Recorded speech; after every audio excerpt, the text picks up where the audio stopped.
Hello learners. जैसा कि आप जानते हो, ये आपका चैनल है नॉलेज सैंक्टम और मैं आपके लिए क्लास 12 का कल आईएससी का बीएसटी एग्जामिनेशन है बोर्ड्स का, तो उसी के लिए पूरा कंप्लीट महा रिवीजन लेके आया क्विक वाला।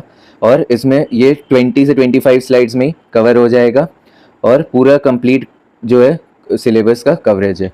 और ये कल जो आईएससी 2026 है उसके लिए रेलिवेंट है। तो हम लोग स्टार्ट करते हैं।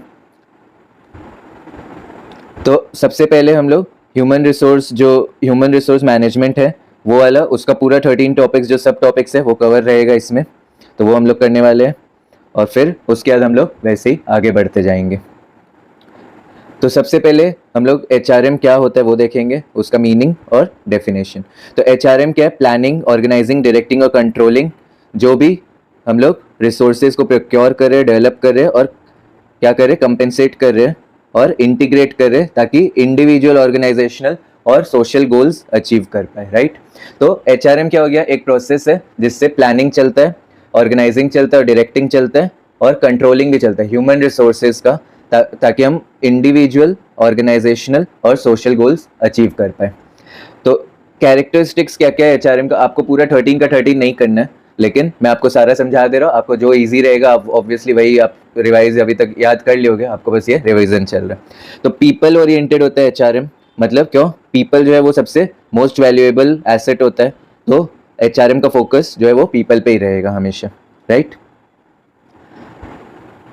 और फिर एक मिनट,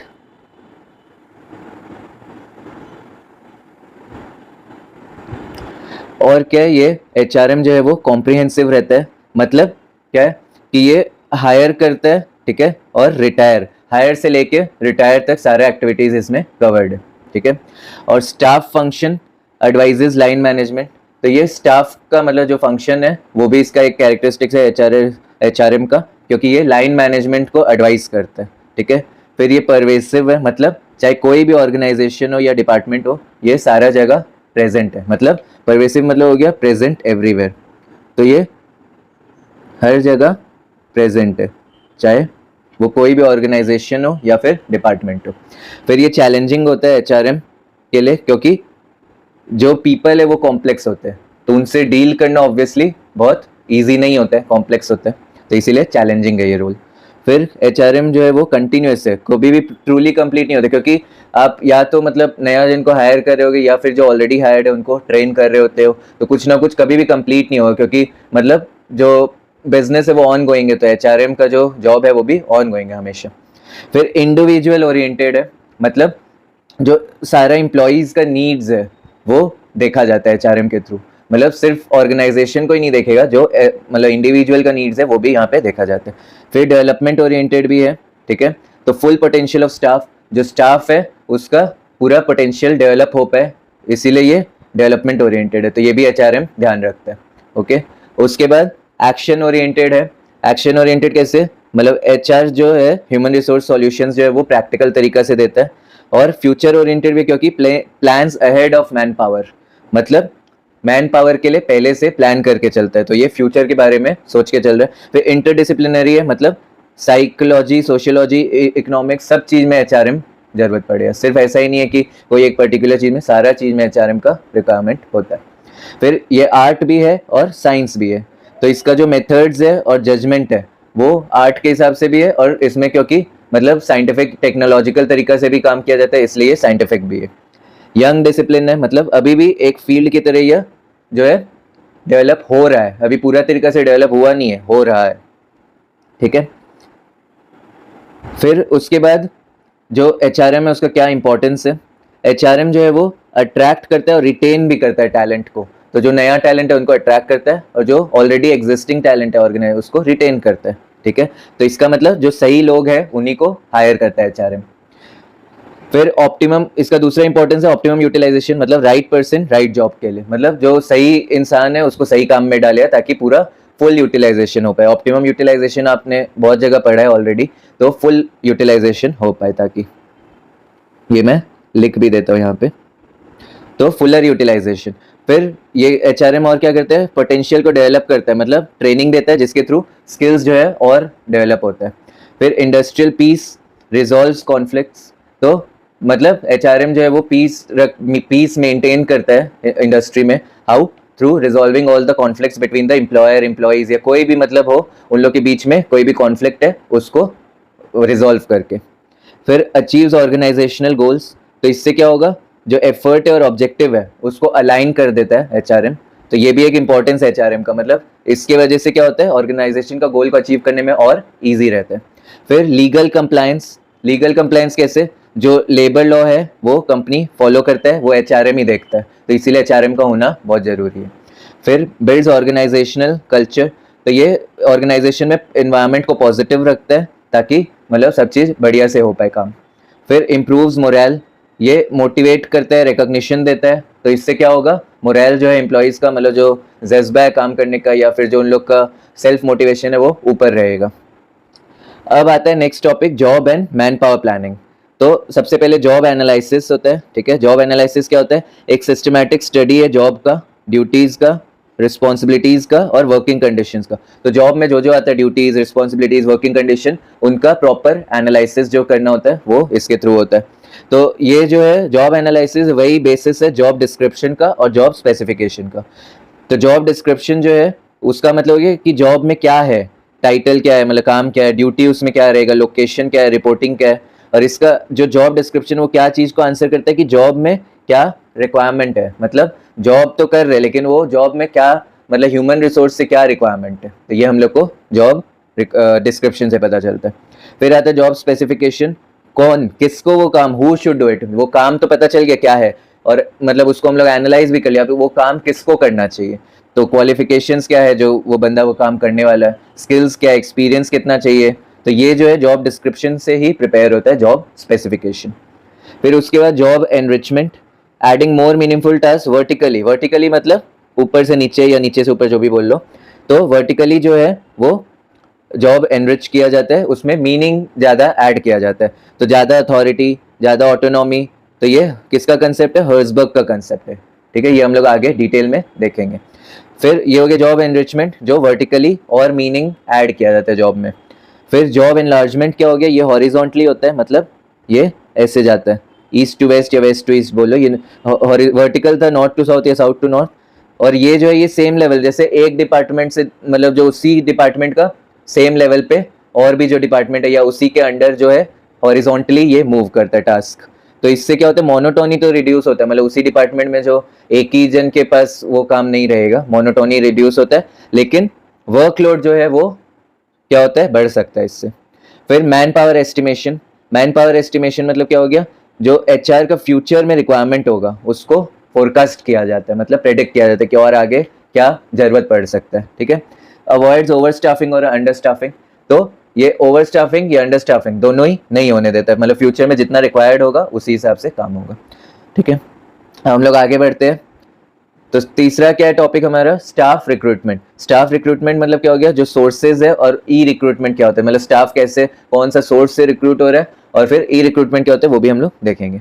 तो रिक्रूटमेंट आपको पता ही है क्या होता है, वो प्रोसेस है जिससे प्रोस्पेक्टिव मतलब जो एम्प्लॉइज जो काम कर सकते हैं उनको सर्च किया जाता है और स्टिमुलेट किया जाता है उनको कि वो जॉब के लिए अप्लाई करें। तो ये एक पॉजिटिव प्रोसेस है, ठीक है, क्योंकि ये लार्जर कैंडिडेट का जो पूल है वो क्रिएट करता है, मतलब बहुत सारा जन को इसमें चूज किया जा रहा है एक बार। तो ये सिलेक्शन से ऑब्वियसली हमेशा पहले होगा, ठीक है, क्योंकि सिलेक्शन जो एक नेगेटिव प्रोसेस है आपको पता ही है। तो इंटरनल सोर्सेज क्या क्या हो गया, प्लानिंग एंड अपवर्ड मूवमेंट, ठीक है, सॉरी प्रमोशन जो कि एक अपवर्ड मूवमेंट है, ट्रांसफर जो कि एक लैटरल मूवमेंट, मतलब सिर्फ एक डिपार्टमेंट से दूसरा डिपार्टमेंट में मूव हो रहा है, ना अपवर्ड है ना डाउनवर्ड है। एक्स एम्प्लॉइज को रीहायर किया जाता है, तो ये भी इंटरनल हो गया। ये सब मतलब कंपनी के विद इन से ही नया, मतलब नया जन को नहीं लिया जा रहा है, कंपनी के विद इन से ही उन लोग को नया नया पोजीशन या तो दे दिया जा रहा है या फिर ट्रांसफर कर दिया जा रहा है, या फिर जो पहले एक्स एम्प्लॉइज थे उनको वापस से रीहायर किया जा रहा है। फिर एम्प्लॉय रिकमेंडेशन, कल को सोचो अगर मैं काम करता हूँ तो मेरे को अगर किसी को अपने जान पहचान को मतलब हायर करवाना है, मेरे को पता है कि वो बढ़िया से काम करेगा, तो मैं उसको रिकमेंड कर दूँ कंपनी को, तो ये भी एक इंटरनल हायरिंग का पार्ट हो गया। अब एक्सटर्नल सोर्सेज, एक एडवर्टीजमेंट जो कि प्रिंट और डिजिटल दोनों होता है, कैंपस रिक्रूटमेंट, कैजुअल कॉलर्स या गेट हायरिंग बोलते हैं। कैजुअल कॉलर मतलब जो मतलब जिनको कहीं से पता चला वो कॉल, दोनों अलग अलग चीज़ है कैजुअल कॉलर और गेट हायरिंग। कैजुअल कॉलर जो हो गया वो हो गया कि मतलब कोई भी ऐसे कॉल करके पता लगा रहा है कि इस ऑर्गेनाइजेशन में स्पेस मतलब क्या बोलते हैं वैकेंसी है कि नहीं है। और गेट हायरिंग मतलब गेट में एडवर्टीजमेंट ये सब कुछ लगा दिया, फिर वॉक इन इंटरव्यू वो सब हो रहा है। फिर और क्या हो गया, एम्प्लॉयमेंट एक्सचेंजेस, एक सेंटर होता है जहाँ पे कॉल कर करके बोला जाता है कि जॉब है, अवेलेबल जॉब है, तो वो एम्प्लॉयमेंट एक्सचेंज के थ्रू कंपनी उन लोग को एक मतलब बोल देता है कि मेरे को हायर करना है, फिर उन लोग को एक एम्प्लॉयमेंट हायर एम्प्लॉयज़ को हायर कर करके देता है। फिर प्लेसमेंट एजेंसीज, ये आप जानते हो, मतलब अलग अलग प्लेसमेंट एजेंसीज होते हैं जो उन लोग जॉब के लिए प्लेसमेंट लगाते हैं कैंपस में जा जाके। फिर लेबर कॉन्ट्रैक्टर्स, लेबर्स लोग को मतलब जो लेबर का कॉन्ट्रैक्टर है उन लोग लेबर को हायर करवाता है मतलब। अब रिक्रूटमेंट हम लोग जान लिए क्या होता है। ई रिक्रूटमेंट वही मतलब रिक्रूटमेंट ही है, मतलब सिलेक्शन से पहले जो मतलब चूज किया जाता है बहुत एक पूल ऑफ एम्प्लॉयज़ को, ठीक है, कैंडिडेट्स को। तो ये बस इंटरनेट या इंटरनेट के थ्रू होता है। इसका बेनिफिट्स क्या है, इसका रीच जो है वो बहुत फैला हुआ है, वाइड है, कॉस्ट इफेक्टिव रहता है, और इंटरनेट है तो 24/7 रहेगा, फास्ट रिस्पॉन्स रहता है, ठीक है। और इसका लिमिटेशन क्या है, फेक एप्लीकेशन भी हो सकता है, मतलब आजकल इतना फ्रॉड मतलब वेबसाइट्स और ये सब क्रिएट होता है तो कुछ भी हो सकता है। फिर टेक्निकल इश्यूज हो सकता है, इंटरनेट में आ जाए तो उससे दिक्कत आ सकता है। ये इम्पर्सनल है क्योंकि जो रिक्रूटमेंट जो फिजिकल वाला हो रहा है वो फेस टू फेस हो रहा है, ये लेकिन ओवर द इंटरनेट हो रहा है, तो ये ज़्यादा पर्सनली नहीं है, इम्पर्सनल हो गया, ठीक है। फिर जैसे इसका सोर्सेज क्या क्या हो गया, naukri.com हो गया, लिंक्डइन हो गया, कंपनी वेबसाइट्स हो गया, तो ये सब इसका सोर्सेज हो गया। अब इंटरनल और एक्सटर्नल का यहाँ पे आपको डिफरेंस दिया है, ये आप पढ़ सकते हो। और अगर आपको पीपीटी चाहिए तो मैं कमेंट सेक्शन में इसको मतलब टेलीग्राम का लिंक दे दूंगा, वहाँ से आप ले सकते हो, ओके। और ये वीडियो को आप ज़्यादा से ज़्यादा जन तक शेयर करो जिनका भी कल एग्जाम है या जिसको भी इसका ज़रूरत है, ताकि उनका बहुत क्विक रिविजन हो पाए। इसके बाद फोर्थ टॉपिक है हमारा स्टाफ सिलेक्शन, जो एक 9 स्टेप प्रोसीड्योर है। तो सिलेक्शन जो है वो क्या होता है, चूजिंग बेस्ट कैंडिडेट। तो बेस्ट कैंडिडेट को जो हम लोग ने रिक्रूटमेंट में पूल एक क्रिएट किया था उससे बेस्ट जन को चुना जाता है, और ये एक नेगेटिव प्रोसेस है।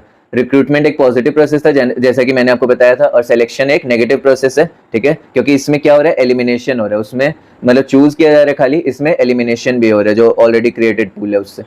और ये रिक्रूटमेंट के बाद होता है, और ये उससे ज़्यादा कॉस्टली और टाइम कंज्यूमिंग है, क्योंकि इसमें बहुत इतना लार्ज पूल से कम जन को चूज करना है, तो टाइम भी लगता है और थोड़ा कॉस्टली भी है।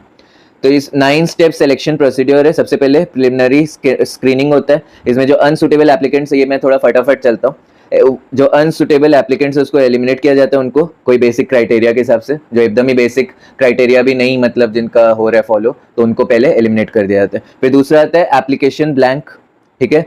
अगर मतलब जो स्ट्रक्चर्ड फॉर्म नहीं है किसी एप्लीकेशन का, या डिटेल्ड कैंडिडेट नहीं है, मतलब वो अपना फॉर्म सही से नहीं भरा है, तो उसको फिर मतलब वो सब उसका देखा जाता है। फिर selection test, aptitude, personality, intelligence test, जो भी कंपनी के हिसाब से रिक्वायर्ड है वो सब टेस्ट लिया जाता है। फिर फाइनल इंटरव्यू होता है इन डेप्थ सीनियर मैनेजमेंट के साथ, और ये सबसे ज़्यादा क्रिटिकल है। फिर जब ये हो जाता है फाइनल, उसके बाद उन जो कैंडिडेट्स है उनको एक ग्रुप डिस्कशन का मौका दिया जाता है, ताकि उन लोग एक दूसरे के संग कम्युनिकेट कर पाए, टीम वर्क कैसा है उनका वो देखा जाता है, लीडरशिप देखा जाता है, ठीक है। फिर उसके बाद मेडिकल टेस्ट होता है, अगर वो आगे चूज हुए हैं तो वो जो रोल रिक्वायरमेंट्स है उसके लिए फिजिकली फिट तो है ना।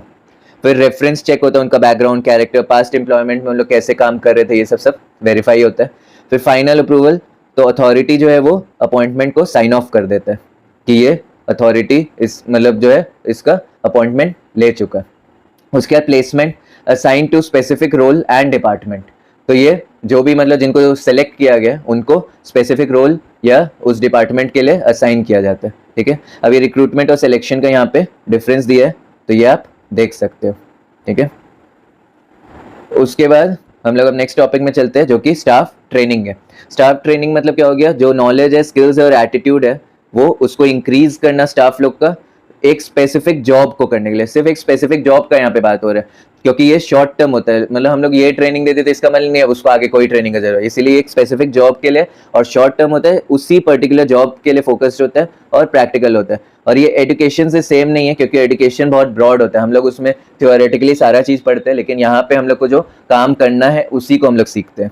और ये डेवलपमेंट जो है वो भी उससे अलग है जो ट्रेनिंग है, क्योंकि डेवलपमेंट जो ओवरऑल पर्सनालिटी आपका डेवलप करवाता है, लेकिन यहाँ पे एक पर्टिकुलर इसीलिए स्पेसिफिक जॉब जो है वो बहुत इंपॉर्टेंट हो जाता है टर्म।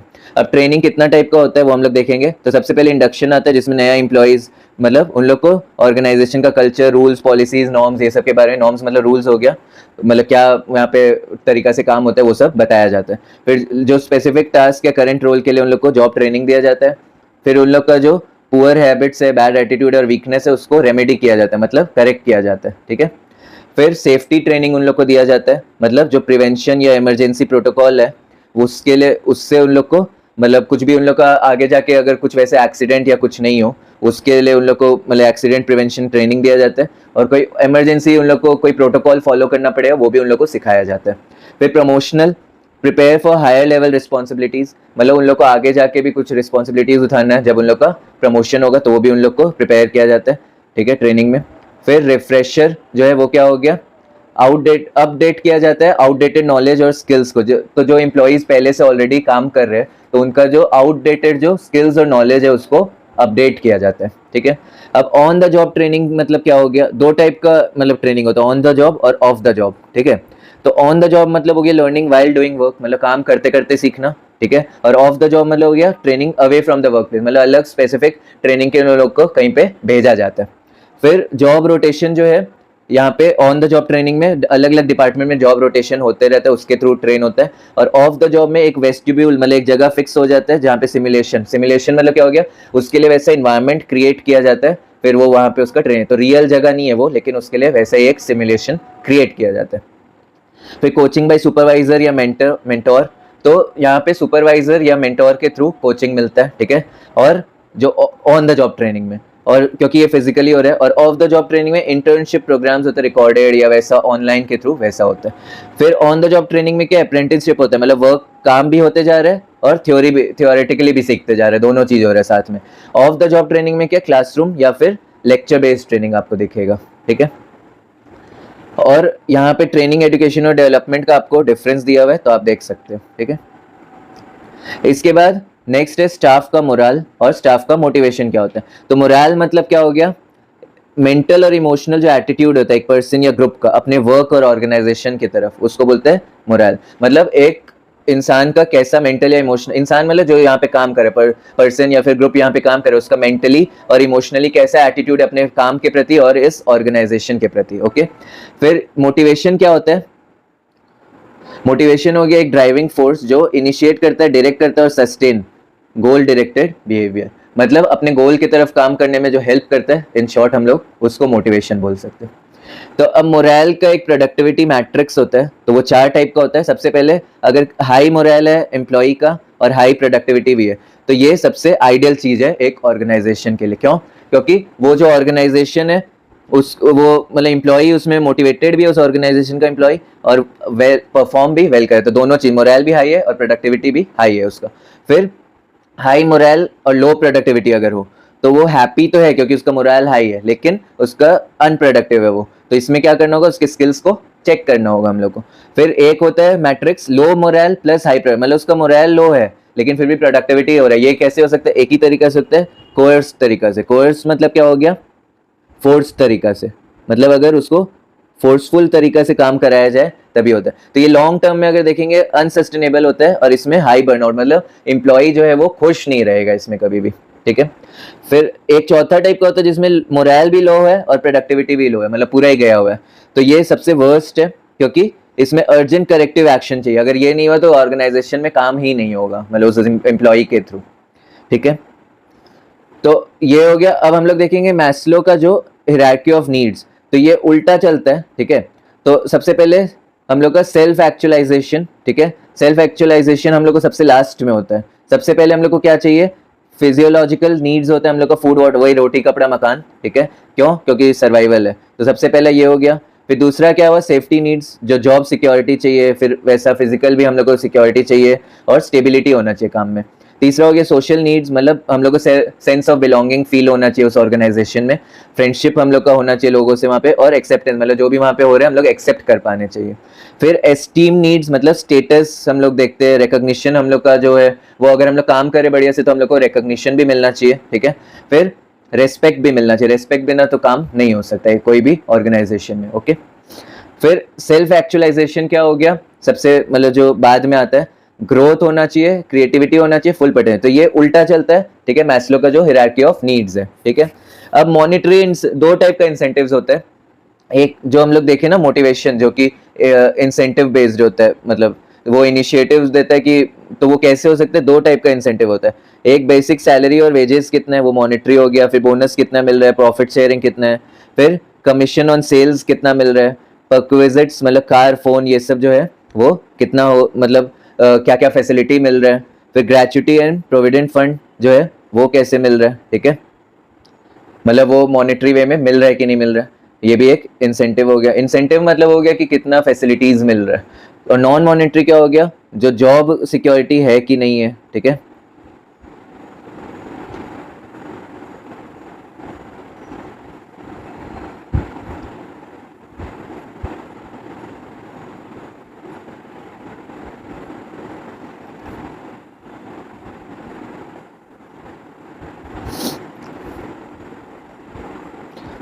तो जॉब सिक्योरिटी और स्टेबिलिटी है कि नहीं है, फिर रिकॉग्निशन और जो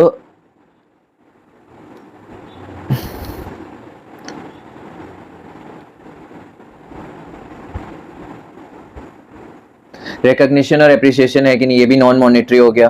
फिर प्रमोशन अपॉर्चुनिटीज है कि नहीं है, फ्लेक्सिबल वर्किंग आवर्स है कि नहीं है, ये भी देखना होगा। फिर स्टेटस और जो प्रेस्टीज है काम में वो भी मिल रहा है कि नहीं मिल रहा है, ठीक है।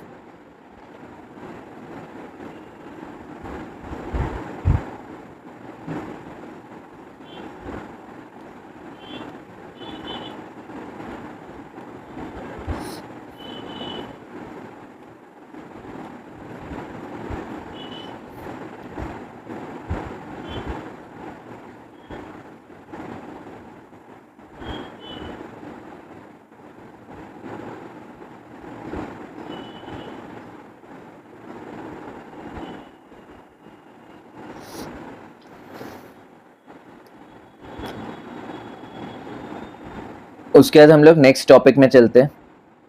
तो नेक्स्ट टॉपिक हम लोग का क्या है, स्टाफ रेम्यूनरेशन और स्टाफ लीडरशिप।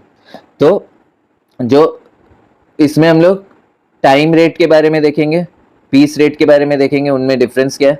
तो आवर्स कितना, मतलब स्टाफ को कैसे रेम्यूनरेशन मिल रहा है, तो एक होता है टाइम, वो कितना घंटा वर्क किया, कितना डेज वर्क किया उसके हिसाब से, और एक होता है वो कितना यूनिट्स प्रोड्यूस किया, ठीक है। अब इसका जो टाइम रेट है उसका formula hours into rate by hour, ठीक है। और जो प्राइस रेट है, सॉरी पीस रेट है, उसका formula units into rate by unit. और जो टाइम रेट है उसका क्या मेरिट है, इसमें इनकम जो है वो गारंटीड है, क्योंकि जितना देर काम किया उतना देर का पैसा मिल जाए, चाहे कितना यूनिट्स प्रोड्यूस हुआ चाहे कुछ भी हो। और इसमें इंसेंटिवाइजेस एफिशिएंसी, तो इसका मेरिट क्या, मतलब ये एम्प्लॉय जो ऑर्गेनाइजेशन है उन लोग के लिए फायदेमंद है, क्योंकि पीस रेट में यूनिट कितना प्रोड्यूस हुआ ये देखते हैं, तो उसके हिसाब से मतलब होता है पैसा मिलता है। तो इसमें एफिशिएंसी इसीलिए बढ़ेगा, क्योंकि जितना वो मतलब यूनिट्स बढ़िया से प्रोड्यूस करेगा, उतना ही ज्यादा प्रोड्यूस करेगा, उतना ही उसको पैसा भी मिलेगा। फिर इसका डीमेरिट्स क्या है, नो प्रोडक्टिविटी इंसेंटिव, मतलब वो जितना ज्यादा काम करेगा उसको मतलब ऐसा नहीं मन में रहेगा कि मेरे को उतना ज्यादा पैसा मिलना है, तो मतलब जितना ज्यादा यूनिट, तो वो बस टाइम ज्यादा मतलब निकालना चाहेगा। और इसमें क्वालिटी, मतलब यूनिट ज्यादा बढ़ाना है प्रोड्यूस करने का, तो हो सकता है क्वालिटी रिड्यूस हो जाए। फिर पे स्लिप और पेरोल क्या होता है। पे स्लिप मतलब हो गया monthly breakdown for one employ, मतलब उसको मंथली कितना क्या क्या चीज का पैसा मिल रहा है। फिर उसमें क्या क्या आ गया, बेसिक पे, एचआरए, ठीक है, डीए। एचआरए मतलब क्या हो गया, मतलब जो उसको अलाउंसेस अलग अलग, हाउस रेंट ये सब मिलता है। डीए मतलब ये डियरनेस अलाउंस, मतलब उसको अलग अलग जो छोटा मोटा ऑर्गेनाइजेशन की तरफ से अलाउंसेस मिल रहा है। फिर डिडक्शंस कितना मिल रहा है, नेट पे उसको मतलब टोटल पैसा ये सब कटने के बाद कितना मिल रहा है। इनकम प्रूफ फॉर इंडिविजुअल, तो पे स्लिप जो है वो इनकम प्रूफ है इंडिविजुअल के लिए। पे रोल क्या होता है, ऑल एम्प्लॉयज लिस्टेड टुगेदर, इसमें ये इंडिविजुअल के लिए था, इसमें सारा एक साथ टुगेदर लिस्ट होता है। यूज बाय अकाउंट्स डिपार्टमेंट, ये लोगों के लिए नहीं है, इंडिविजुअल का पर्सनल यूज के लिए नहीं है, ये अकाउंट्स डिपार्टमेंट के काम आता है, क्योंकि उसको सारा जन का एक साथ देखना होता है कि किसको क्या पैसा मिल रहा है, क्या अलाउंसेस मिल रहा है। ये इसमें ग्रॉस और deduction net for entire company, ये कंपनी के लिए पूरा नेट का काम करता है, कि उसको पूरा नेट डिडक्शन और ये सब जो भी पे हो रहा है वो एक साथ मालूम चल जाए। फिर उसके बाद लीडरशिप जो है वो, लीडरशिप जो है वो 3 टाइप का होता है, ऑटोक्रेटिक, डेमोक्रेटिक, लेजिस फेयर। मतलब ऑटोक्रेटिक क्या हो गया, जिसमें लीडर जो है वही सारा डिसीजन लेता है, ठीक है, लीडर खुद ही अकेला सारा डिसीजन लेगा। तो इसमें क्या होगा, ये इसका मतलब एडवांटेज है कि ये क्विक होगा, क्योंकि लीडर को ये डिसीजन लेना है, और क्राइसिस जब हो तब ये सही है। लेकिन इसका डिसएडवांटेज क्या है कि ये kills creativity and lowers moral, मतलब जो मोरल है उसको ये कम कर देता है, ठीक है, और क्रिएटिविटी को मार देता है, क्योंकि जो सारा डिसीजन वो कौन ले रहा है, लीडर ले रहा है। डेमोक्रेटिक में क्या, ये पार्टिसिपेटिव है। ऑटोक्रेटिक जो बॉस सेंटर्ड था, और ये डेमोक्रेटिक जो है वो पार्टिसिपेटिव है। तो इसमें क्या है, एम्प्लॉयज़ को कंसल्ट किया जाता है ऑब्वियसली, इसीलिए इसका नाम डेमोक्रेटिक है। इसका एडवांटेजेस क्या है, एम्प्लॉयज़ का जो मोटिवेशन है वो हाईली मोटिवेट रहेगा उन लोग, और क्रिएटिविटी भी उन लोग का बना रहेगा। और ये जो इसका डिसएडवांटेज है, बहुत टाइम कंज्यूमिंग है क्योंकि इतना जन से कंसल्ट करना है, और क्राइसिस, क्योंकि क्राइसिस में क्विक डिसीजन चाहिए, तो ये बढ़िया नहीं, क्राइसिस में ऑटोक्रेटिक बढ़िया। फिर लेजेस्ट फेयर क्या होता है, यहाँ पे पूरा ऑटोनॉमी दे दिया जाता है एम्प्लॉयज़ को, मतलब ये इसका एडवांटेज इसीलिए क्या, क्रिएटिविटी बना रहेगा एम्प्लॉयज़ में, और इनिशिएटिव जो है वो भी बढ़िया से ले पाएगा। ये लैक करता है डायरेक्शन, मे कॉज केओस। तो इसमें इसका डिसएडवांटेज हो गया कि डायरेक्शन कुछ नहीं रहेगा, कोई भी एम्प्लॉय कुछ भी डिसीजन ले लेगा और उससे केओस हो सकता है। अब यहाँ पे लीडरशिप और मैनेजमेंट का डिफरेंस दिया जो कि आप पढ़ सकते हैं। इसके बाद हम लोग जाते हैं नेक्स्ट टॉपिक में, अप्रेजल, प्रमोशन एंड ट्रांसफर और सेपरेशन। अप्रेजल जो है दो टाइप का होता है, एक हो गया परफॉर्मेंस अप्रेजल, एक हो गया पोटेंशियल अप्रेजल। तो परफॉर्मेंस जो पास्ट परफॉर्मेंस के हिसाब से अप्रेजल होता है, और पोटेंशियल मतलब फ्यूचर में क्या कैपेबिलिटी है उस मतलब एम्प्लॉई का, उसके हिसाब से होता है। तो परफॉर्मेंस अप्रेजल जो है वो इवेल्युएट करते हैं पास्ट परफॉर्मेंस को, ठीक है, उसके हिसाब से अप्रेजल मिलता है। और इसका बेसिस क्या होता है, पे का रेज होता है, प्रमोशन होता है, और ट्रेनिंग उसी हिसाब से दिया जाता है जैसे उसका पास्ट परफॉर्मेंस रहा है। फिर ये क्या करता है, परफॉर्मेंस और टारगेट को दोनों को मेजर करता है। और पोटेंशियल वाला फ्यूचर कैपेबिलिटीज एम्प्लॉई का क्या है वो देखा जाता है। और इसका बेसिस क्या है, सक्सेशन प्लानिंग एंड ग्रूमिंग, मतलब आगे के लिए उसको ग्रूम किया जाता है एम्प्लॉय को। इसमें साइकोमेट्रिक टेस्ट होता है असेसमेंट सेंटर्स में, ये सभी चलता है। फिर 5 मेथड्स है परफॉर्मेंस अप्रेजल का, ठीक है। सबसे पहले मेरिट ग्रेडिंग, इसमें क्या होता है, रेटिंग ऑन स्केल, मतलब एक्सीलेंट से लेके पुअर तक स्केल होता है, उस पर ग्रेड किया जाता है कि ये एम्प्लॉय जो है वो कैसा है। सिंपल है लेकिन सब्जेक्टिव हो सकता है, मतलब ये यहाँ पे क्या हो सकता है, बायसनेस हो सकता है, ठीक है। फिर एमबीओ होता है दूसरा, ठीक है, मेरिट बेस्ड जो है, ये था मेरिट ग्रेडिंग, ठीक है। और ये हो गया एमबीओ, मतलब हो गया रिजल्ट, ये रिजल्ट बेस्ड हो गया, ठीक है। तो इसमें क्या होता है, गोल्स जो है वो जॉइंटली सेट किया जाता है और अचीवमेंट के हिसाब से जज किया जाता है, मतलब वो उसको मतलब कितना काम किया वो नहीं, मतलब इसमें अचीवमेंट क्या क्या हुआ उसके हिसाब से जज किया जाता है। फिर सुपीरियर अप्रेजल क्या होता है, बॉस जो है वो फॉर्मली इवेल्युएट करता है सबऑर्डिनेट को, मतलब जो ऊपर वाला लेवल पे जो बॉस है वो नीचे अपने सबऑर्डिनेट को मतलब इवेल्युएट करता है फॉर्मली। सेल्फ अप्रेजल मतलब एम्प्लॉय जो है वो अपना खुद का परफॉर्मेंस को, ओन परफॉर्मेंस को मतलब रेट करता है, ताकि वो आगे फ्यूचर में क्या क्या सुधार सकते हैं क्या क्या नहीं वो देखते हैं। फिर 360 अप्रेजल क्या हो गया, सारा जन से जब फीडबैक मिलता है, बॉस, पीयर्स जो साथ में काम करने, नीचे जो काम करते हैं, सबऑर्डिनेट, कस्टमर, सबसे जब मिले तो उसको बोलेंगे 360 डिग्री। जैसे एबी डिविलियर्स को 360 डिग्री प्लेयर बोला क्योंकि वो हर जगह शॉट मार सकता है, तो ये भी वैसे ही है क्योंकि इसमें सारा जन से हम लोग को वो मिलता है फीडबैक। अब यहाँ पे जो है सीनियरिटी मेरिट, और सीनियरिटी और मेरिट दोनों मतलब हिसाब से, उसके हिसाब से उसका डिफरेंस दिया हुआ है। तो सीनियरिटी जो है वो लेंथ ऑफ सर्विस जो है उसके हिसाब से होता है, मेरिट जो परफॉर्मेंस बेस पे होता है, और ये जो सीनियरिटी कम मेरिट है उसमें दोनों को कंबाइन कर दिया जाता है। और सीनियरिटी का जो एडवांटेज क्या है, वो ऑब्जेक्टिव होता है और इसमें कोई बायसनेस नहीं होता, मतलब जो सीनियर है उसी को मतलब प्रेफरेंस मिले, तो कोई बायसनेस नहीं हो सकता। और जो मेरिट है उसमें टैलेंट ही रिवॉर्ड किया जा रहा है, सिर्फ जो टैलेंटेड है उसी को, सीनियरिटी ये सब जूनियर वो सबसे कोई मतलब नहीं है। तो ये बैलेंस्ड और फेयर है कि जिसके पास टैलेंट है उसी को, सीनियरिटी कम मेरिट में क्या होता है, दोनों चीज मतलब सीनियर भी है और अगर टैलेंटेड भी है तो उसको मिल जाए, उस हिसाब से हो जाता है। डिसएडवांटेज क्या है, मेरिट जो है वो यहाँ पे सीनियरिटी, भले वो टैलेंटेड नहीं है लेकिन जस्ट बिकॉज वो सीनियर है इसलिए उसको क्या किया जाता है, रिवॉर्ड किया जाता है। और मेरिट वाला सब्जेक्टिव हो सकता है, मतलब जो मतलब जिसको टैलेंटेड है सिर्फ उसी को मतलब यहाँ पे देखा जाएगा। और जो दोनों मिला के सब सीनियरिटी कम मेरिट, उसमें डिफिकल्ट, ये जो डिसएडवांटेज है उसका ये हो गया कि ये मतलब दोनों चीज को लगाना बहुत ही मुश्किल काम है। फिर 6 मीन्स ऑफ स्टाफ सेपरेशन, अब हम लोग यहाँ पे जो दिया है वो ऊपर तीसरा टॉपिक में आ गया, स्टाफ सेपरेशन का अलग अलग मीनिंग बताया हुआ है। तो सबसे पहले आता है रेजिग्नेशन, वॉलेंट्री होता है एक तो रेजिग्नेशन, जो एम्प्लॉय खुद से मतलब दे रहा है रेजिग्नेशन, तो वो रिटन नोटिस के थ्रू होता है, ठीक है। और सस्पेंशन जो है वो टेम्पररी होता है, मतलब पेंडिंग इंक्वायरी उसमें चलता है, ठीक है, मतलब अभी टेम्पररी है, मतलब आगे कुछ भी हो सकता है उसमें। फिर डिसमिसल जो है वो कंडक्ट, डिसमिसल जो है वो कंडक्ट के हिसाब से होता है, मतलब इसमें क्या हो रहा है,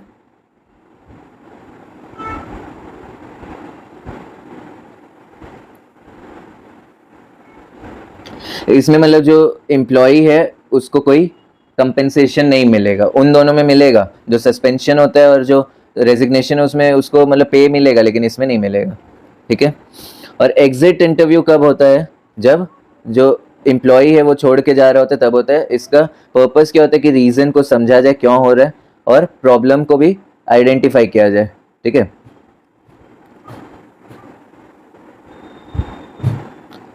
तो प्रॉब्लम जो है, जस्ट मिनट, हाँ, तो रीज़न जो है उसको समझा जाए, प्लस जो प्रॉब्लम है उसको भी आइडेंटिफाई किया जाए, और जो एचआर है उसको इम्प्रूव करे, और एक ऑनेस्ट फीडबैक मिल पाए।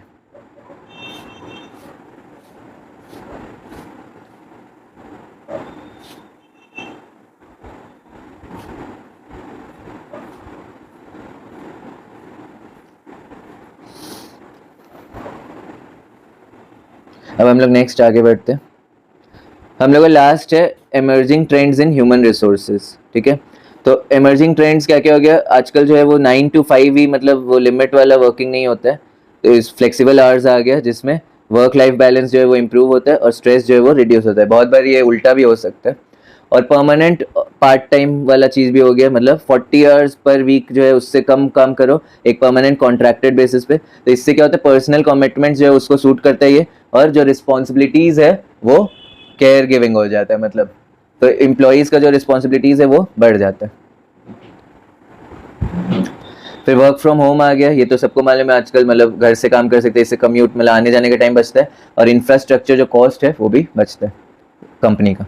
रिटेनरशिप मतलब एक, मतलब एक्सपर्ट है उसको फिक्स पीरियोडिक फी दे दिया जाता है, जब उसको ज़रूरत होगा तब वो अवेलेबल रहे, तो ये रेगुलर एम्प्लॉयमेंट में नहीं आया, ठीक है। फिर वर्चुअल टर्म्स है, जिसमें मेंबर्स जो है उसको अलग अलग जोग्राफिकल लोकेशंस जो है उनमें जो रहते हैं उनको कोलैबोरेट किया जाता है उनके साथ, जूम के यूज से, स्लैक, MS टीम्स, ये सब के थ्रू उनसे कोलैबोरेट किया जाता है दूर से, तो ये वर्चुअल टीम्स हो गया।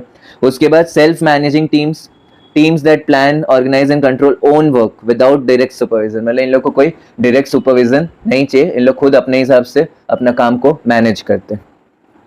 इसमें हाई ऑटोनॉमी और अकाउंटेबिलिटी रहते हैं। तो अब ये आप पढ़ सकते हो की डिस्टिंक्शन दिया हुआ है सब में। तो हमारा जो फर्स्ट टॉपिक था वो खत्म हो चुका है। अब दूसरा हम लोग जाएंगे बिजनेस कम्युनिकेशन एंड कॉरेस्पॉन्डेंस में। हम लोग का 13 चैप्टर्स ऑलरेडी कवर हो चुका है उसमें, पहला वाला में। अब ये दूसरा में क्या है, बिजनेस कम्युनिकेशन एंड कॉरेस्पॉन्डेंस, जिसमें हम लोग मीनिंग देखेंगे, element, method, types, barriers, letters, ये सब हम लोग देखेंगे। तो कम्युनिकेशन मतलब सबको मालूम है क्या होता है, इन्फॉर्मेशन एक्सचेंज करना, आइडिया, फीलिंग्स, थॉट्स, ये सब सबको एक्सचेंज करना, और थॉट्स बिटवीन 2 और मोर पर्सन्स के बीच में होना चाहिए, ताकि एक म्यूचुअल अंडरस्टैंडिंग बन सके और डिजायर्ड रिस्पॉन्स मिल सके, और ये सारा बिजनेस ऑपरेशंस के लिए जरूरी है। तो ये हम लोग बहुत, मतलब इजीली पहले भी, मतलब आप पढ़े होगे, मतलब कॉमर्स अगर आपका है तो आपने कॉमर्स में ही पढ़ा होगा। कम्युनिकेशन प्रोसेस जो उसमें सबसे पहले सेंडर होता है, जो पर्सन मैसेज भेजता है, फिर उस मैसेज का इनकोडिंग होता है, मतलब वो जो अपना थॉट्स है वर्ड्स में और सिंबल्स में बदलता है, फिर मैसेज जो है वो एक्चुअल इन्फॉर्मेशन या कंटेंट जो है वो सेंड होता है, फिर उसके बाद चैनल, इसमें कौन कौन सा मीडियम यूज हो रहा है, ईमेल के थ्रू, फोन के थ्रू, फेस टू फेस, वो जैसे भी करके मैसेज भेजता है। तो ये हो गया। उसके बाद जब मैसेज जो है वो पहुंचता है रिसीवर के पास, वो सबसे पहले डिकोड करता है मैसेज को। फिर रिसीवर कौन हो गया, person who receives and reads the message, तो जो मैसेज को पढ़ता है और रिसीव करता है उसको रिसीवर, ये डिकोडिंग उसके बाद आएगा। फिर फीडबैक देता है मतलब रिसीवर सेंडर को, और अगर कोई भी मतलब बैरियर या डिस्टॉर्शन या मैसेज को मतलब इफेक्ट करे तो उसको हम लोग नॉइज बोल सकते हैं, ठीक है। ये प्रोसेस का पार्ट नहीं है, ये बस मतलब नॉइज किसको बोलते हैं वो बोल, अगर मतलब ऑडियो या वैसा वीडियो मैसेज है तो कुछ भी बैरियर। तो अब यहाँ पे हम लोग को अलग अलग टाइप्स ऑफ कम्युनिकेशन दिया है, ओरल, रिटन, जेस्चरल, ठीक है, विजुअल।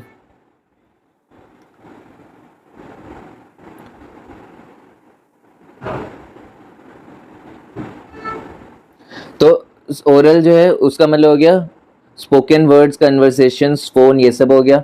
फिर रिटन में आ गया लेटर, रिपोर्ट्स, ईमेल्स, मेमोज, ये सब आ गया। और जेस्चरल में क्या आ गया, बॉडी लैंग्वेज, फेशियल एक्सप्रेशन के थ्रू जो हम लोग मतलब करते हैं एक्सप्रेस, वो भी आ गया। विजुअल में चार्ट, ग्राफ, फिर इमेजेस, प्रेजेंटेशन, ये सब आ गया, ठीक है।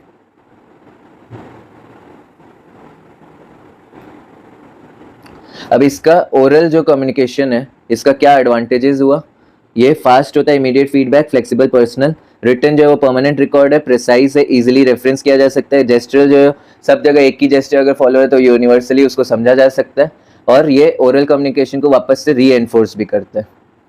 और जो विजुअल है वो हाईली इम्पैक्टफुल होता है।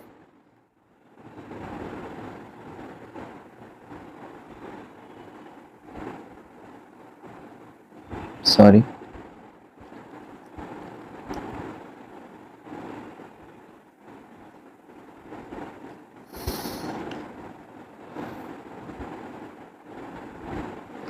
और इसको मिस इंटरप्रेट भी किया जा सकता है, ठीक है, और फ्यूचर स्पेसिफिक होता है। और जो विजुअल वाला है वो एक्सपेंसिव रहता है क्रिएट करने में और ओवर सिंप्लीफाई हो सकता है।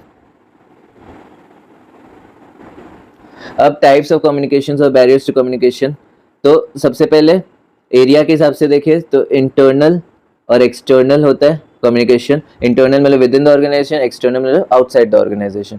और जिसका रिलेशनशिप जो है इंटरनल का फॉर्मल होता है, मतलब ऑफिशियल चैनल्स के थ्रू ये हो सकता है, और जो एक्सटर्नल है वो इनफॉर्मल या ग्रेप वाइन मतलब पर्सनली भी होता है, ठीक है। और दोनों में की डिस्टिंक्शन क्या, इंटरनल जो है एरिया वाइज देखें तो एक्यूरेट और क्विक होता है, और एक्सटर्नल जो है वो मार्केट रिलेशन पे डिपेंड करता है। और फॉर्मल जो है अकाउंटेबल होता है क्योंकि वो फॉर्मली मतलब भेजा गया इन्फॉर्मेशन या कम्युनिकेशन, और इनफॉर्मल फास्ट होता है और गैप्स जो है वो भर देता है। और डायरेक्शन जो है हॉरिजॉन्टल होता है इनफॉर्मल इंटरनल वाला का हमेशा, ठीक है। और एक्सटर्नल जो है वो अप डाउन वर्टिकल, मतलब वर्टिकल जो है वर्टिकल तरीका से जा सकता है, अप या डाउन कैसे भी, ठीक है। और हॉरिजॉन्टल जो है वो कोऑर्डिनेट करने के काम आता है, वर्टिकल जो है डायरेक्शन या फीडबैक देने के काम आता है। अब ये बैरियर्स अलग अलग दिया हुआ है, तो ये आपने मतलब पहले भी देखा होगा। सिमेंटिक बैरियर्स जो है वो language difference, jargon, ambiguous words, ये सब जो है दिक्कत आ सकता है मतलब सुनने में, या फिर मतलब कोई वैसा एम्बिगुअस जो मतलब वो है वर्ड्स है, टेक्निकल टर्म्स है, उसको मिसअंडरस्टूड कर लिया गया, ये सब। नॉइज, फिजिकल और मैकेनिकल क्या हो गया, noise, poor connection, distance, defective equipment, illegible writing, ये सब हो गया फिजिकल या फिर मैकेनिकल बैरियर्स। फिर ऑर्गेनाइजेशनल क्या हो गया, अगर हिरार्की बहुत ज़्यादा मतलब ऊपर से नीचे इन्फॉर्मेशन बहुत टाइम लग रहा है फ्लो करने में, ठीक है। फिर रिजिड रूल्स है, इन्फॉर्मेशन जो है उसका ओवरलोड होके रखा है। फिर सेंट्रलाइज्ड अथॉरिटी है अगर, तब दिक्कत आ सकता है, बैरियर्स हो गया वो। फिर सोशियो और साइकोलॉजिकल बैरियर्स क्या हो गया, परसेप्शन सबका अलग अलग होता है, इमोशन सबका अलग अलग होता है, एटीट्यूड सबका, प्रेजुडिसेस मतलब जो पहले से सोच के चल रहा है एज्यूम करके, पुअर लिसनिंग स्किल्स हो सकता है, तो ये सब एक बैरियर में आ गया। अब हम लोग ये जो बैरियर्स है उसको ओवरकम कैसे कर सकते हैं, सिंपल से सिंपल लैंग्वेज यूज़ करो, राइट चैनल यूज़ करो, ठीक है। फिर एक्टिव लिसनर बनो तब ये, और नॉइज़ को रिड्यूस करो ताकि कम्युनिकेशन बढ़िया से बढ़िया तरीका से फैल पाए। फिर फीडबैक भेजो, एम्पैथी दिखाओ, प्रॉपर टाइमिंग होना चाहिए, ठीक है। तो ये सब कुछ कुछ ओवरकम करने का तरीका। फिर दूसरा हो गया बिजनेस कॉरेस्पॉन्डेंस। पहले हम लोग पढ़े कम्युनिकेशन क्या होता है, अब कितना टाइप का होता है। अब बिजनेस कॉरेस्पॉन्डिंग में 10 टाइप का लेटर होता है, ठीक है। तो ये आपको यहाँ पे बहुत बढ़िया से दिया हुआ है, ये आप PDF के थ्रू पढ़ सकते हो, मैं एक बार फटाफट बता देता हूँ। तो बिजनेस लेटर फॉर्मेट क्या होता है, सबसे पहले हेडिंग रहेगा, डेट रहेगा, रेफरेंस नंबर रहेगा, एड्रेस जो है वो कहाँ का है वो अंदर रहेगा, फिर सब्जेक्ट लाइन, सैल्यूटेशन, किसको लिख रहे हैं मतलब लेटर, बॉडी रहेगा 3 पैरा का, फिर कॉम्प्लीमेंट्री क्लोज मतलब एक वैसा लेटर को क्लोज कर रहे हैं हम लोग, और सिग्नेचर रहेगा लास्ट में जैसा कि हर लेटर में रहता है। फिर नीड क्या है इसका, ये एक रिटर्न है इसलिए परमानेंट रिकॉर्ड है, लीगल एविडेंस है, बाद में कुछ भी जरूर गुडविल बनाता है कंपनी का। तो सॉलिसिटेड जॉब एप्लीकेशन जो है वो जॉब एड को हम लोग रिस्पॉन्स करते हैं, इसमें रेफरेंस, सस्टेनेबिलिटी और बायोडाटा ये सब मतलब CV अटैच होता है। अनसॉलिसिटेड जॉब एप्लीकेशन क्या हो गया, self initiated, no advertisement, shows initiative and genuine interest, ठीक है। सॉरी, इंटरव्यू लेटर क्या हो गया, ये एम्प्लॉयर भेजता है जिसमें डेट टाइम वेन्यू लिखा रहता है इंटरव्यू का, ऑफर अपॉइंटमेंट, सैलरी कितना होगा, डेजिग्नेशन मतलब उसका पोजीशन क्या होगा जिसको हायर किया है, ज्वाइनिंग डेट उसका कौन सा होगा, कंडीशंस क्या क्या होगा काम करने का।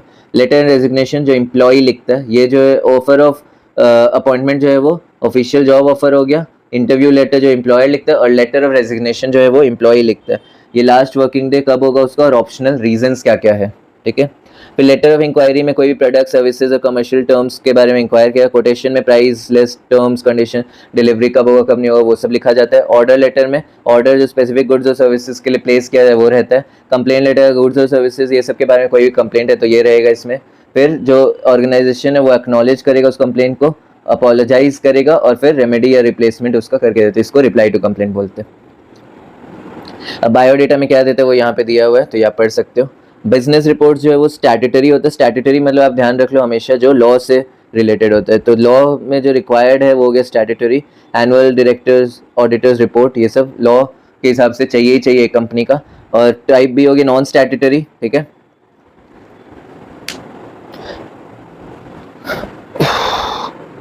और इसका डिस्क्रिप्शन जो है वो क्या होगा, वॉलेंट्री होता है, नॉट लीगली रिक्वायर्ड। तो ये लीगली रिक्वायर्ड नहीं होता है, इंटरनल पर्पस रहता है इसका, ठीक है। स्टैट्यूटरी वाला लीगल मतलब वॉलेंट्री है। फिर इंफॉर्मेशनल जो टाइप है, सॉरी जो नॉन स्टैट्यूटरी है वो वॉलेंट्री होता है, लीगली रिक्वायर्ड नहीं है।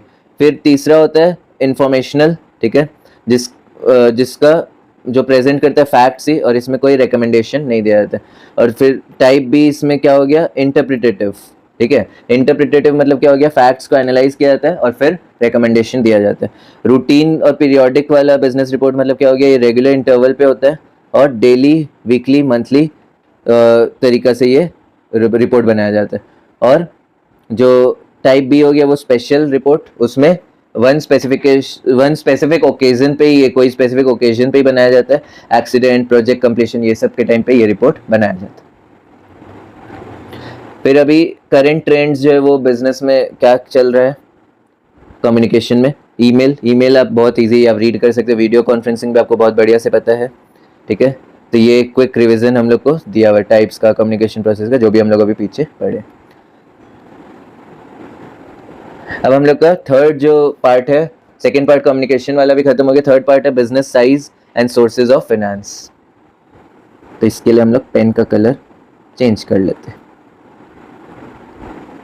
तो इसमें हम लोग बिजनेस एंटिटी क्या होता है, 14 sources of finance, equity and preference versus debenture देखेंगे।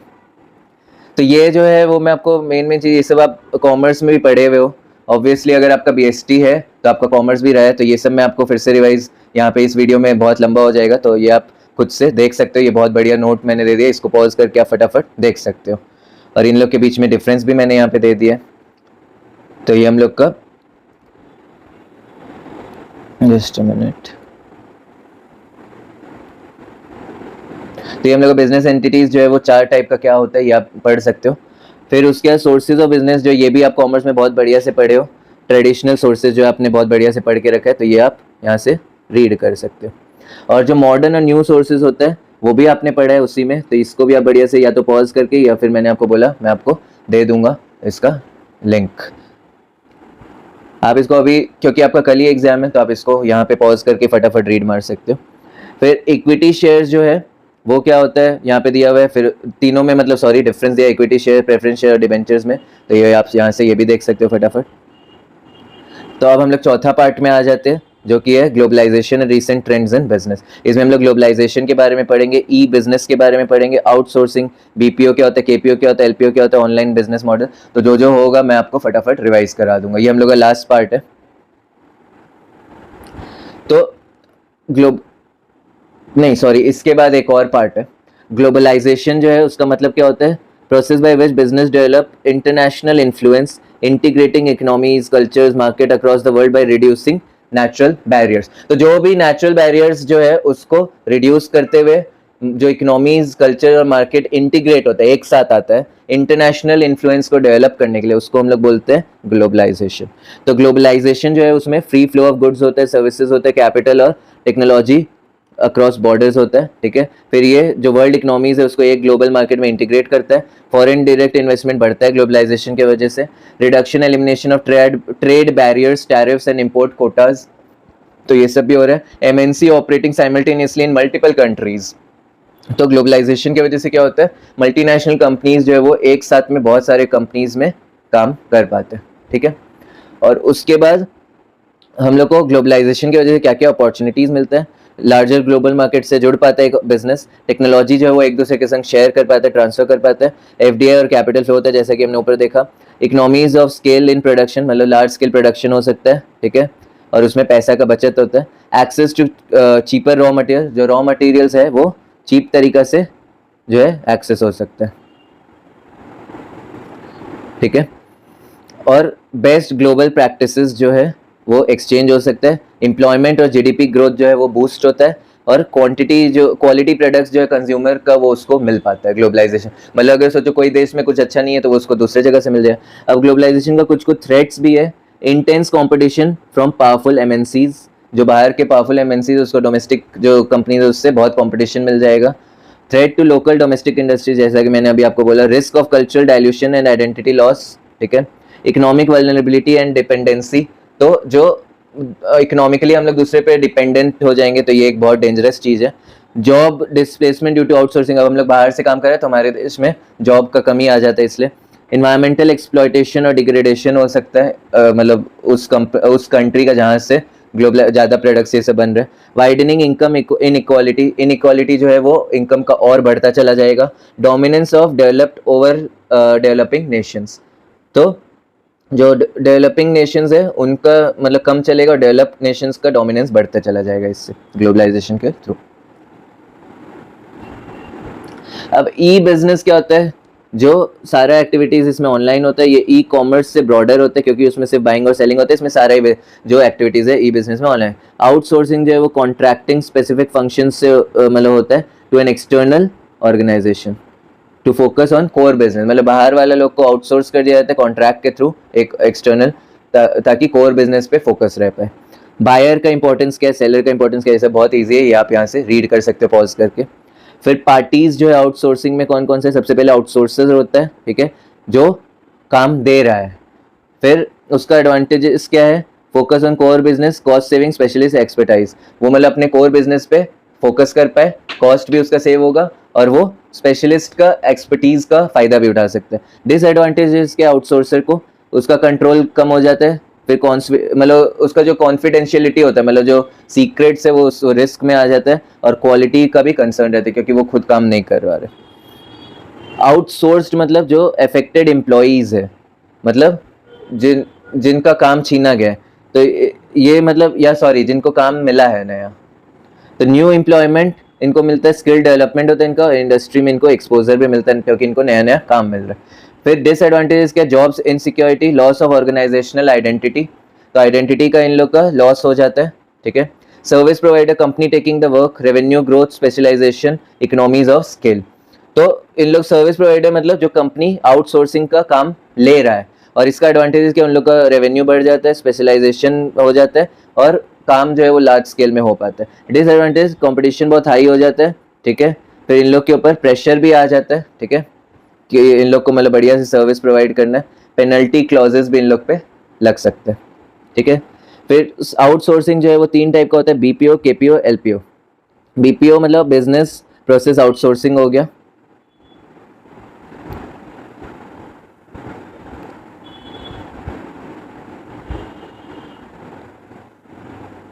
बिजनेस प्रोसेस आउटसोर्सिंग मतलब क्या हो गया? कस्टमर्स जो है, कस्टमर का सपोर्ट, रूटीन टास्क जो है वो सारा बिजनेस प्रोसेस आउटसोर्सिंग के थ्रू होता है। कस्टमर का support, payroll, data entry, accounting, HR, admin, ये सब जो है वो सारा बिजनेस प्रोसेस आउटसोर्सिंग के थ्रू होता है। जैसे टीसीएस बीपीओ, फिर विप्रो बीपीएस बिजनेस प्रोसेस, उसका भी मतलब सोर्सिंग, फिर इन्फोसिस का बिजनेस प्रोसेस मैनेजमेंट, ये सारा चीज़ हो गया। केपीओ जो है वो क्या हो गया? नॉलेज प्रोसेस आउटसोर्सिंग, तो ये एनालिटिकल जो नॉलेज होता है उसको मतलब उसके लिए होता है। इसमें इंटेंसिव वर्क जितना भी है वो सारा होता है, market research, financial analysis, drug discovery, तो इसका एग्जांपल ये सब हो गया। ई वैल्यू सर्व कंपनी, फिर जेनपैक्ट, ये सब नॉलेज प्रोसेस आउटसोर्सिंग हो गया। फिर लीगल प्रोसेस आउटसोर्सिंग क्या हो गया? जो लीगल वर्क है वो मतलब बाहर से करवाना, जैसे कॉन्ट्रैक्ट को ड्राफ्ट करवाना, ठीक है, कॉन्ट्रैक्ट जो ड्राफ्ट करवाया जाता है वो बाहर से लीगली कराया जाए। फिर legal research, IP services, compliance, जैसे यूनाइटेड लेक्स, क्विज लेक्स, ये सब पैंजिया, ये सब पैंजिया 3, ये सब कंपनी लीगल आउटसोर्सिंग करते हैं। फिर ऑनलाइन बिजनेस मॉडल्स जो है वो आपका कॉमर्स में पढ़ा हुआ है, B2B और ये सब, तो उसका फुल फॉर्म मीनिंग ये सब दिया हुआ है, ये आप बढ़िया से पढ़ सकते हो। फिर इस चैप्टर के यहाँ पे नीचे क्विक रिवीजन दिया हुआ है, तो इसमें कुछ मेरे पढ़ाने लायक नहीं है, आप इसको पॉज करके एक बार जल्दी से देख सकते हो। फिर अब आता है हम लोग का एक्चुअल में लास्ट टॉपिक, जो है बिजनेस रेगुलेटर्स और इंटरमीडियरीज। तो इसमें मतलब RBI, सेबी, इडफ, FSSAI, बेस के बारे में हम लोग, ब्यूरो ऑफ इंडियन स्टैंडर्ड, ये सब के बारे में। तो इसमें ये भी आप कॉमर्स में ऑलरेडी पढ़े हो, तो मैं बहुत इसमें भी जो समझाने का चीज़ होगा वही समझाऊंगा। रिजर्व बैंक ऑफ इंडिया आपका बैंकिंग वाले चैप्टर में ऑलरेडी पढ़ा हुआ है, ठीक है, जो कि इको में भी है, कॉमर्स में भी है। फिर सेबी के बारे में भी आप पढ़े हो, तो आप यहाँ पे अगर क्विक रिविजन चाहिए आप यहाँ पे पॉज कर लो और देख सकते हो, ठीक है। उसके बाद ये इडा, फिर FSSAI सॉरी, और बेस, ये सब के बारे में भी आपने कॉमर्स में पढ़ रखा है, तो ये आप पॉज करके अगेन यहाँ पे देख सकते हो। फिर जो ये हम लोग का एक क्विक रेफरेंस है, ठीक है, और मेमोरी टेबल है जिससे आप याद रख सकते हो कि कब क्या हुआ था, सेक्टर कौन सा कब RBI गवर्न करता है, कौन सा सेबी गवर्न करता है। ये पूरा प्योर लर्निंग वाला चीज़ है, इसमें ये आप देख सकते हो क्विक अपना रिवीजन के लिए। तो रेगुलेटर और इंटरमीडियरी में क्या डिफरेंस होता है ये मैं आपको बता दें। रेगुलेटर जो है वो कंट्रोलर होता है, ठीक है, एक गवर्नमेंट या स्टैट्यूटरी बॉडी होता है वो रेगुलेटर होता है। ये रूल्स और रेगुलेशन सेट करता है, मॉनिटर करता है और एनफोर्स करता है कि सारा रूल्स और रेगुलेशन कंप्लाई हो रहा है, मतलब लागू हो रहा है कि नहीं। और इसका एग्जाम्पल हो गया RBI, सेबी, इरडा, FSSAI, फिर बेस, ये सब हो गया, ठीक है। और इंटरमीडियरी जो है वो हो गया जो ऑपरेट करता है रेगुलेटर को, मतलब जो फैसिलिटेट करता है या ऑपरेट करता है रेगुलेटर को, और ये एक्चुअल ट्रांजैक्शंस को फैसिलिटेट करता है, मतलब जो बनाया गया रूल्स एंड रेगुलेशन उसको अप्लाई करता है। और ये रेगुलेटर जो है वो रजिस्टर्ड होना चाहिए, मतलब ऐसे कोई भी उठ के रेगुलेट नहीं कर सकता, ये हमेशा रजिस्टर्ड होना चाहिए। और इसका एग्जाम्पल हो गया बैंक्स, ब्रोकर्स, इंश्योरेंस एजेंट्स, ये सब हो गया इसका एग्जाम्पल्स। तो यहाँ पे हमारा पूरा BST जो है वो ख़त्म होता है। तो थैंक यू फॉर लिसनिंग।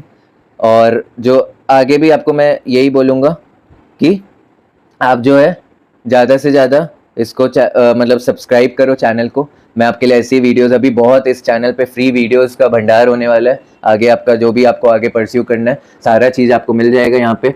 और बाकी जो भी मतलब आपको वीडियोस चाहिए आप कमेंट में मेरे को बता सकते हो।